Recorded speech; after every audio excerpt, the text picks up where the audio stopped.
त्रेता युग में अयोध्या के राजा दशरथ के सबसे बड़े पुत्र श्री राम मर्यादा पुरुषोत्तम के रूप में प्रसिद्ध थे। वे न केवल सुंदर और तेजस्वी थे, बल्कि अपने गुणों, ज्ञान और धर्म पालन के लिए भी विख्यात थे। वहीं जनकपुर के राजा जनक की पुत्री सीता को धरती की कन्या कहा जाता था। माता सीता का जन्म धरती से हुआ था और वे अत्यंत सुंदर, गुणवान और धर्मशील थीं। एक दिन राजा जनक ने अपने राजमहल में एक भव्य स्वयंवर का आयोजन किया। उन्होंने घोषणा की कि जो भी योद्धा शिवजी के धनुष को उठाकर उसे तोड़ेगा, वही सीता का वर बनेगा। यह शिव धनुष इतना भारी और दिव्य था कि देवता और असुर भी इसे उठाने में असमर्थ थे। राजा जनक के मन में चिंता थी कि क्या कोई वीर ऐसा है जो इस चुनौती को पूरा कर सके। उसी समय अयोध्या के राजा दशरथ के चारों पुत्र राम, लक्ष्मण, भरत और शत्रुघ्न अपने गुरु वशिष्ठ के साथ राजा जनक के दरबार में पहुंचे। राम और लक्ष्मण गुरु वशिष्ठ और विश्वामित्र के साथ जनकपुर आए थे।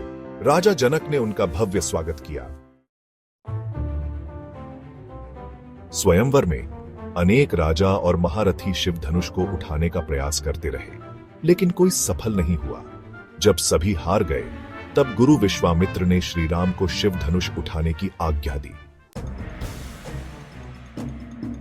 श्री राम ने अपने गुरु का आदेश मानते हुए बड़े विनम्रता से आगे बढ़कर धनुष को स्पर्श किया। उनके स्पर्श मात्र से ही धनुष मानो जीवंत हो उठा।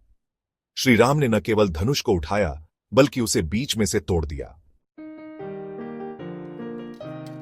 धनुष टूटने की ध्वनि से पूरा जनकपुर गूंज उठा।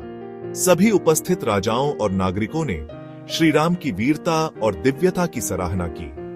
राजा जनक ने अपनी पुत्री सीता का हाथ श्री राम के हाथ में सौंप दिया। माता सीता ने भगवान राम को अपने वर के रूप में स्वीकार किया। श्री राम और सीता के विवाह के साथ साथ उनके तीनों भाइयों का भी विवाह राजा जनक की भतीजियों से हुआ। लक्ष्मण का विवाह उर्मिला से, भरत का विवाह मांडवी से, शत्रुघ्न का विवाह श्रुतकीर्ति से। विवाह के पश्चात भगवान राम और माता सीता अयोध्या लौट आए। वहां पूरे अयोध्या नगर में हर्ष और उल्लास का वातावरण छा गया।